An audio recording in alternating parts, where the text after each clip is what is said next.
ક્યારે વિચાર્યું છે કે જ્યારે કોઈ મિત્ર આપણી પાસેથી દૂર ચાલ્યો જાય ત્યારે એનો અવાજ ધીમો કેમ થઈ જાય છે? આમ તો આ એકદમ સામાન્ય વાત લાગે, પણ એની પાછળ વિજ્ઞાન અને ગણિતનું એક બહુ જ રસપ્રદ રહસ્ય છુપાયેલું છે. તો ચાલો આજે આપણે એ જ રહસ્યને ઉકેલીએ. તો આ જ છે આપણો આજનો મુખ્ય સવાલ. આપણે બધાએ અનુભવ્યું છે, અંતર વધે એટલે અવાજ ઘટે. પણ આવું થાય છે શા માટે? શું એની પાછળ કંઈ નિયમ કામ કરે છે? હા, બિલકુલ. અને એ નિયમ બહુ જ મજેદાર છે. તો શરૂઆત કરીએ આપણા પહેલા વિભાગથી, રોજિંદા જીવનનો એક સવાલ. આ કોઈ મોટી લેબોરેટરીનો પ્રયોગ નથી, આ તો આપણા બધાનો દરરોજનો અનુભવ છે. જરા વિચારો, આપણે મિત્રો સાથે વાત કરી રહ્યા હોઈએ અને કોઈ ધીમે ધીમે દૂર ચાલવા માંડે. પહેલાં એમનો અવાજ એકદમ સ્પષ્ટ સંભળાય, પછી થોડો ધીમો થાય અને પછી તો બસ ગણગણાટ જ રહી જાય. બસ આ જ અનુભવ આપણા આજના સવાલનો પાયો છે. હવે આવે છે બીજો વિભાગ, અવાજનું વિજ્ઞાન. જો આપણે એ સવાલનો જવાબ શોધવો હોય તો પહેલાં એ સમજવું પડશે કે આ અવાજ પોતે છે શું અને એ કામ કેવી રીતે કરે છે. તો અવાજ એટલે શું? સાવ સાદા શબ્દોમાં કહીએ તો અવાજ એક પ્રકારની ઊર્જા છે. જ્યારે કોઈ પણ વસ્તુ ધ્રુજે છે, જેમ કે ગિટારનો તાર, ત્યારે તે હવામાં તરંગો પેદા કરે છે. ખબર છે, જાણે શાંત પાણીમાં પથ્થર નાખીએ અને જે ગોળ ગોળ લહેરો ફેલાય, બસ એના જેવું જ. હવે આ તરંગોને આગળ વધવા માટે હવા, પાણી કે પછી દિવાલ જેવા કોઈક માધ્યમની જરૂર પડે છે. અને જેમ જેમ આ અવાજના તરંગો દૂર દૂર ફેલાય છે ને, એમ એમની ઊર્જા ઓછી થતી જાય છે. જાણે કે આપણે બ્રેડ પર બટર લગાવીએ, જેમ જેમ વધારે ફેલાવીએ એમ બટરનું પડ પાતળું થતું જાય. બસ અવાજની ઊર્જાનું પણ એવું જ છે. અને આ જે અવાજની શક્તિ ઓછી થાય છે, એને જ વિજ્ઞાનની ભાષામાં તીવ્રતા એટલે કે ઇન્ટેન્સિટી કહેવાય છે. મતલબ કે આપણા કાન સુધી કેટલી ધ્વનિ ઊર્જા પહોંચી રહી છે, એ જ એની તીવ્રતા.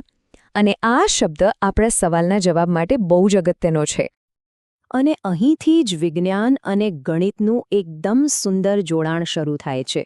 આપણે એ તો જોયું કે અવાજ શું છે, પણ એ અંતર સાથે કેવી રીતે બદલાય છે, એની પાછળ એક પાક્કો ગાણિતિક નિયમ કામ કરે છે. અવાજનું ધીમું પડવું એ કંઈ એમ જ નથી થતું. એની પાછળ એકદમ ચોક્કસ ગણિત છે.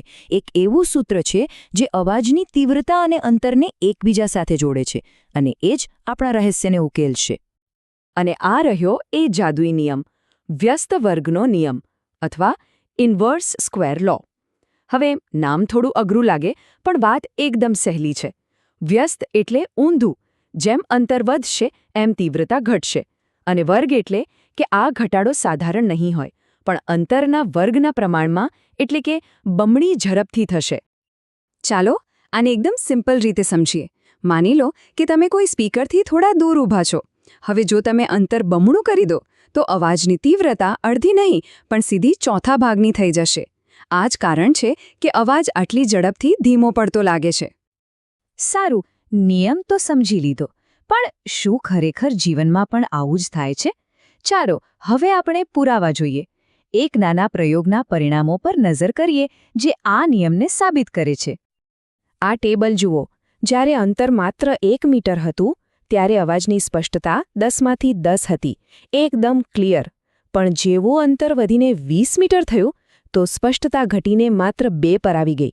જોયું? આ ઘટાડો કેટલો મોટો છે. આ આપણા નિયમની સીધી સાબિતી છે. અને જો આ આંકડાઓથી બરાબર ખ્યાલ ન આવ્યો હોય તો આ ગ્રાફ જુઓ. આ ચિત્ર બધું જ કહી દે છે. જુઓ, આ લાલ બાર કેટલી ઝડપથી નીચે જાય છે. આ કોઈ સીધી લીટી નથી, પણ એકદમ તીવ્ર વળાંક છે. બસ આ જ છે વ્યસ્ત વર્ગના નિયમનો પાવર.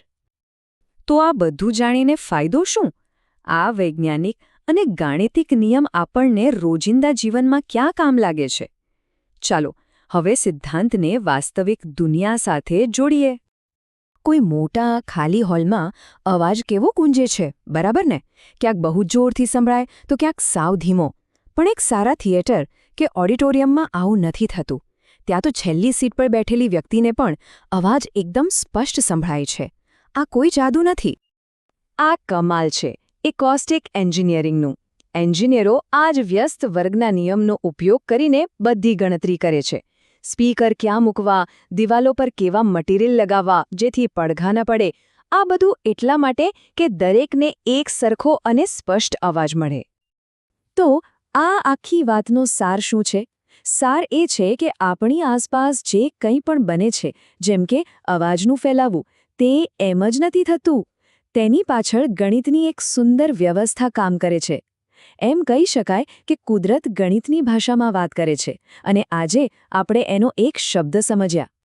અને જતાં જતાં એક વિચારવા જેવો સવાલ.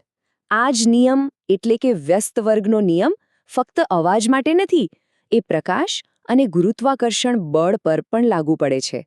હવે વિચારો, એ કેવી રીતે શક્ય હશે? આ સવાલ પર વિચાર કરવાથી વિજ્ઞાનના બીજા પણ ઘણા રહસ્યો ખુલી શકે છે. તો બસ આજના માટે આટલું જ. આ સરસ મજાની માહિતી આપણી સાથે શેર કરી છે ડૉક્ટર સંજય પરમારે, જેઓ શ્રી દિગ્વિજયસિંહજી ન્યૂ સરકારી હાઈસ્કૂલ, જામનગરમાં છે. ફરી મળીશું એક નવા વિષય અને તેની પાછળ છુપાયેલા વિજ્ઞાન સાથે. આભાર.